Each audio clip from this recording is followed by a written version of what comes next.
In so many ways, it's the younger generation that's been hardest hit by the non-medical aspects of the pandemic.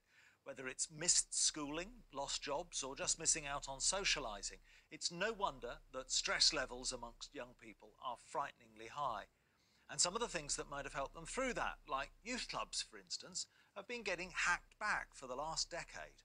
Local authority funding for youth services has dropped 73% in 10 years. Frankie Peck reports. Hi. How are you, Matthew? Fine. I got to join in with one of the virtual catch-up sessions the charity No Limits are currently running. Oh, nice hair. Youth clubs are closed, but many like this one have moved online. Oh, is it a sore subject? It feels like a very eerie outside where it's quite quiet, where there's not as many people about. It's like, it feels like it's normal to stay in a house now. And that means being online more, for education and now for socialising. And it's no replacement for the real thing. Sometimes young people will start to open up on a Zoom session and then the internet, the Wi-Fi might go down and it gets glitchy. And then the young person might not have the confidence to ask the question again. And I just think by offering face-to-face services, young people can establish if someone's listening, if they care, by things that you can't pick up on Zoom, such as body language, eye contact, listening skills. So therefore, sometimes Zoom is not as effective as face-to-face services. Youth clubs offer a safe space for young people to chat and discuss problems in relationships or at home. Despite their doors being closed, there's been an increased need for their services. Normally about 1 million young people need access to youth work a year. Through the end of the first lockdown, we knew that became around 3 million young people. So 3 times the number of young people in sort of crisis and needing support of youth workers up and down the country.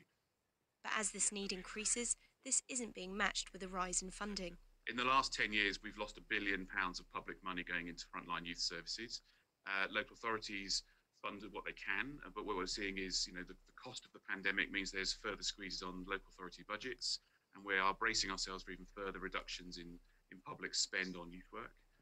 We predict that 1 in 4 youth projects, youth charities, youth organisations will close their doors this year.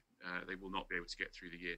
Fundraising opportunities have dried up, can't go shaking buckets, can't do the London Marathon, all the things that usually fund, very, very voluntary grassroots youth projects. So it's been devastating. And that's being felt by charities like No Limits in Southampton that offer a range of services for young people. We know that next year we're going to need more funding to be able to offer those early intervention services, because we anticipate waiting lists, not just for us, but for our statutory partners. Social workers, GPs, teachers are all going to be needing to be able to refer on to support services. So it is essential that organisations like No Limits have the capacity to meet demand.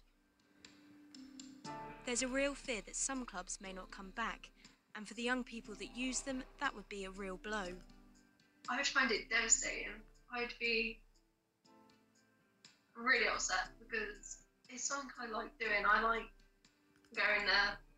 It's helped me with my confidence. It's helped me become a happier person. I would be so sad because before Waze, I didn't speak to many people, or I was quite to myself, and I like to sit on my own and used to have just my main group of friends, like 4 or 5 of us. But since I've gone to the Ways, I've become more confident, been getting more and more friends, and it's just great to have a laugh with everyone.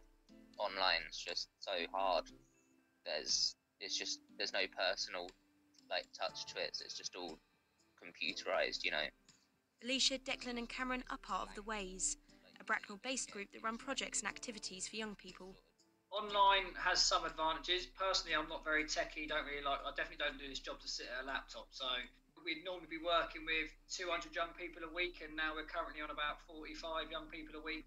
But you kind of wonder what's happening to all those other young people that we were working with and outright have said, I don't want to join online.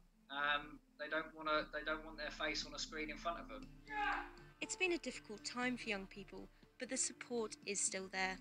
Be really proud of yourselves for the fact that you've stuck at it. You've managed all the transitions in and out of school, because it is tough. But yeah, and these guys have sort of gone above and beyond. It's so difficult, Sapphire. It really is, isn't it? I mean, but children are sometimes resilient. Do you think that, you know, what have we got to do? What's the priority? First thing, do you think? So, just to start off with, just to say that I think the decline in youth services is one of the most damaging outcomes after a decade worth of austerity. This isn't just a pandemic issue. This is an inherent issue, and as a result of austerity, you heard about the importance of youth clubs and youth centres and youth provision, so I'm not going to go into that. I'm from an area of deprivation and relied heavily on my local youth centre, which is now ran by the YMCA, who do an incredible job, as do No Limits within Southampton and other youth providers. When I talk to youth providers at the moment locally, what they're most worried about is their own financial viability, and the fact that, and it was mentioned in the video, about their capacity to deal with what is going to be a lot more demand for kind of youth provision. Okay. I think to start with, I'm going to have to repeat this to Tim. So, yeah. So just to answer your question with what is needed, the government did announce a £500 million youth investment fund. What those individuals young people are asking for, what youth providers are asking for, is where is that investment? Only 6% of that has been released. Can we please have the rest of it? You saw the details in the film, Tim Lawton. I mean, we're talking about 1 in 4, according to National Youth Agency, closing their doors. Satvir says, where is the money that was promised? I certainly hope that's not right. I've got a lot of time for Lee from NY, who do some great work. And look, when I 1 in 4 will not close their doors, people, you think? It was a really false economy where we saw that many local authorities were using youth funding as a soft target. And absolutely, funding has been tough, but it was a soft target to cut youth projects locally. And I think it's an absolute false economy. I'm afraid the same goes for Southampton Council. When Satvir's party took control back in 2012, one of the first things they did was to slash youth funding. Now, we need to have that £500 million, which the government announced in the Youth Investment Fund.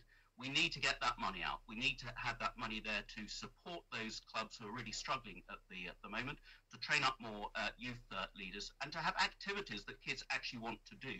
The whole of the youth sector actually needed to be reformed as well, because gone are the days where a pool table or a ping pong table in a drafty hall is what kids want. It needs to move with the times as well. So we've had lots of innovatory programs, youth innovation zones. It'll need more money, won't it, as well as innovation? 63 My Place zones as well. So we've got to move with the times as well. But I absolutely agree. We need to have more money back into youth services, because young people are those who've lost out the most from this pandemic. They've lost out now. Their lives have been on hold, and they're going to lose out on the jobs and things that are just not going to be there when we come out of this pandemic. Okay, thanks.